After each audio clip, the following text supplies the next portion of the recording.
Service ഇന്നത്തെ വീഡിയോയിൽ നമ്മൾ കവർ ചെയ്യാൻ പോകുന്ന ടോപ്പിക്ക് എങ്ങനെയാണ് എ പി എസ് പ്രോസസ്സ് അല്ലെങ്കിൽ ആ എ പി എസ് പ്രോസസ്സിൻ്റെ സ്റ്റെപ്സ് എന്തൊക്കെയാണ് ഈ ഒരു കാര്യമാണ്. ഇപ്പോൾ നിങ്ങൾ ജർമ്മനിയിൽ സ്റ്റഡീസിന് വേണ്ടി നോക്കുന്ന ഒരാളാണെങ്കിൽ നിങ്ങൾക്ക് അറിയായിരിക്കും എ പി എസ് പ്രോസസ്സ് എന്ന് പറയുന്നത് ഇന്ത്യയിൽ നിന്നുള്ള ജർമ്മനിയിൽ ഹയർ സ്റ്റഡീസിന് നോക്കുന്ന സ്റ്റുഡൻസിന് എല്ലാവർക്കും വളരെ ഇമ്പോർട്ടൻ്റ് ആയിട്ടുള്ള ഒരു പ്രോസസ്സാണ്.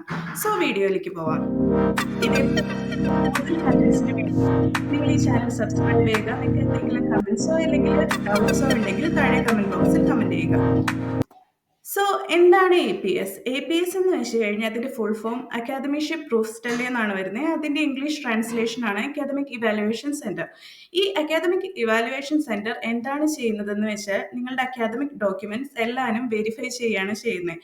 ഇത് നമ്മളുടെ അഡ്മിഷൻ പ്രോസസ്സിനെ കുറച്ചുകൂടി സിംപ്ലിഫൈ ചെയ്യാൻ വേണ്ടിയിട്ടുള്ള ഒരു ഇമ്പോർട്ടൻ്റ് ആയിട്ടുള്ള ഒരു സ്റ്റെപ്പാണ്.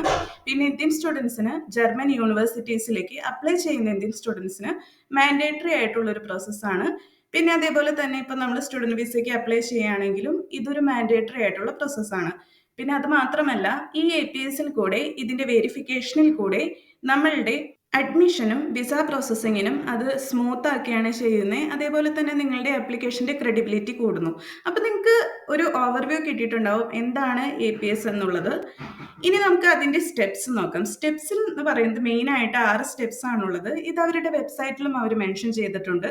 ഫസ്റ്റ് തന്നെ നമ്മളുടെ എലിജിബിലിറ്റി ചെക്ക് ചെയ്യുക. അതിനുശേഷം നമ്മൾ ഓൺലൈനിൽ എ പി എസ് ഇന്ത്യ വെബ്സൈറ്റിൽ നമുക്ക് വേണ്ടിയിട്ട് ഒരു അക്കൗണ്ട് ക്രിയേറ്റ് ചെയ്യുക. അക്കൗണ്ട് ക്രിയേഷന് ശേഷം നിങ്ങൾക്ക് നിങ്ങളുടെ ഫീ ആയിട്ടുള്ള ഒരു 18,000 റുപ്പീസ് അവിടെ ഓൺലൈനായിട്ട് പേ ചെയ്യുക. പേ ചെയ്തതിന് ശേഷം നിങ്ങൾക്ക് നിങ്ങളുടെ ഡോക്യുമെൻറ്റ്സ് സബ്മിറ്റ് ചെയ്യാൻ പറ്റും. അതിനുശേഷം ഒരു ഇൻ്റർവ്യൂ, അത് എല്ലാവർക്കും അപ്ലിക്കബിൾ അല്ല. അപ്പോൾ ഈ ഇൻ്റർവ്യൂ എന്ന് പറയുന്നത് അണ്ടർ ഗ്രാജുവേറ്റ് ആയിട്ടുള്ള ആൾക്കാർ, minimum of 2 semesters of bachelor studies ഉള്ള ആൾക്കാർക്കാണ് ഈ ഒരു ഇൻ്റർവ്യൂ അറ്റൻഡ് ചെയ്യേണ്ടി വരിക. പിന്നെ അതിനുശേഷം നിങ്ങളുടെ എ പി എസ് സർട്ടിഫിക്കറ്റ് ഒരു 4 to 6 വീക്സ് ഓഫ് ടൈം പീരീഡിൽ നിങ്ങൾക്ക് നിങ്ങളുടെ കയ്യിൽ കിട്ടുന്നതായിരിക്കും. സോ നിങ്ങൾക്ക് ഇതിനെ പറ്റിയിട്ട് ഇതിൻ്റെ സ്റ്റെപ്സിനെ പറ്റിയിട്ട് കൂടുതലായിട്ട് എന്തെങ്കിലും അറിയണമെന്നാണെങ്കിൽ എ പി എസ് ഇന്ത്യയുടെ വെബ്സൈറ്റിൽ കയറി നോക്കിക്കഴിഞ്ഞാൽ അതിനകത്ത് കറക്റ്റായിട്ട് അവർ മെൻഷൻ ചെയ്തിട്ടുണ്ട്. ഇനി എന്തൊക്കെയാണ് നിങ്ങൾക്ക് ഇതിനകത്ത് വേണ്ട ഡോക്യുമെൻറ്റ്സ് എന്നാണ് ഒരു ഓവർവ്യൂ പോലെ ഇവിടെ പറയുന്നത്. പക്ഷേ ഇതിനകത്ത് നിങ്ങൾ ഒരു കാര്യം ശ്രദ്ധിക്കേണ്ടതെന്ന് വെച്ച് കഴിഞ്ഞാൽ ഇത് എല്ലാവരുടെയും അല്ലെങ്കിൽ എല്ലാവർക്കും ഒരേപോലത്തെ ചെക്ക് ലിസ്റ്റ് അല്ല എ പി എസിന് വേണ്ടിയിട്ട് വരുന്നത്. സോ നിങ്ങളുടെ ക്വാളിഫിക്കേഷൻ എന്താണ്, അതിനനുസരിച്ചാണ് എ പി എസിൽ നിങ്ങൾക്ക് എന്തൊക്കെ ഡോക്യുമെൻറ്റ്സ് വേണം എന്നുള്ളത് വരുന്നത്. സോ ഇത് എല്ലാവർക്കും കോമൺ ആയിട്ട് വരുന്ന ഡോക്യുമെൻറ്റ്സ് മാത്രമാണ് ഞാനിവിടെ ലിസ്റ്റ് ചെയ്തിരിക്കുന്നത്.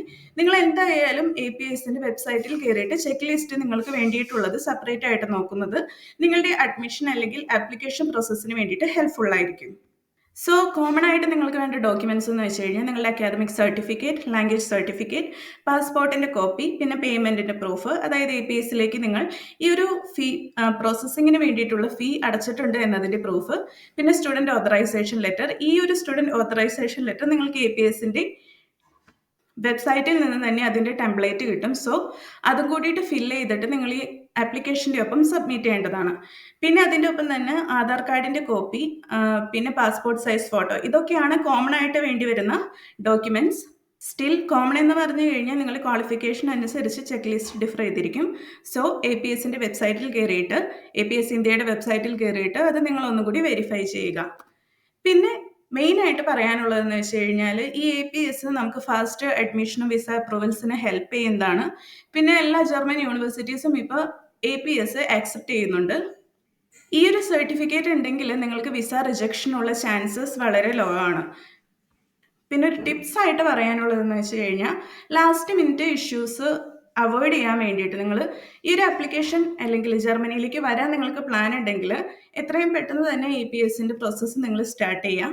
പിന്നെ നിങ്ങളുടെ ഡോക്യുമെൻറ്റ്സ് ട്രാൻസ്ലേറ്റഡ് ആണ്, അറ്റസ്റ്റഡ് ആണ് എന്നുള്ള ആ ഒരു കാര്യം കൂടിയിട്ട് ഉറപ്പ് വരുത്താം. പിന്നെ എ പി എസ് വെബ്സൈറ്റിൽ എന്തൊക്കെയാണ് അതിൻ്റെ കറണ്ട് അപ്ഡേറ്റ് എന്നുള്ള കാര്യങ്ങളും കൂടി നോക്കാം. പിന്നെ ഒരു കാര്യം മെയിനായിട്ട് പറയാനുള്ളത്, ഇപ്പോൾ ഓൺലൈനായിട്ടല്ല ആപ്ലിക്കേഷൻ ഡോക്യുമെൻറ്റ്സ് റിസീവ് ചെയ്യുന്നത്. സോ നിങ്ങൾ ഈ ഒരു ഫീ പേ ചെയ്തതിന് ശേഷം നിങ്ങളുടെ ഡോക്യുമെൻറ്റ്സ് നിങ്ങൾ പോസ്റ്റലായിട്ടോ കൊറിയറായിട്ടോ എ പി എസ് ഇന്ത്യയുടെ ആ ഒരു അഡ്രസ്സിലേക്ക് അയച്ചു കൊടുക്കേണ്ടതാണ്. സോ ഇത്രയുമാണ് എ പി എസ് പ്രോസസ്സിൻ്റെ ഓവർവ്യൂ. നിങ്ങൾക്ക് ഈ വീഡിയോ ഇഷ്ടമായി കഴിഞ്ഞാൽ സബ്സ്ക്രൈബ് ചെയ്യുക. നിങ്ങൾക്ക് എന്തെങ്കിലും കമൻസ് ഉണ്ടെങ്കിൽ അതും താഴെ കമൻറ്റ് ബോക്സിൽ രേഖപ്പെടുത്തുക. So thanks for watching. See you in another video. Bye bye.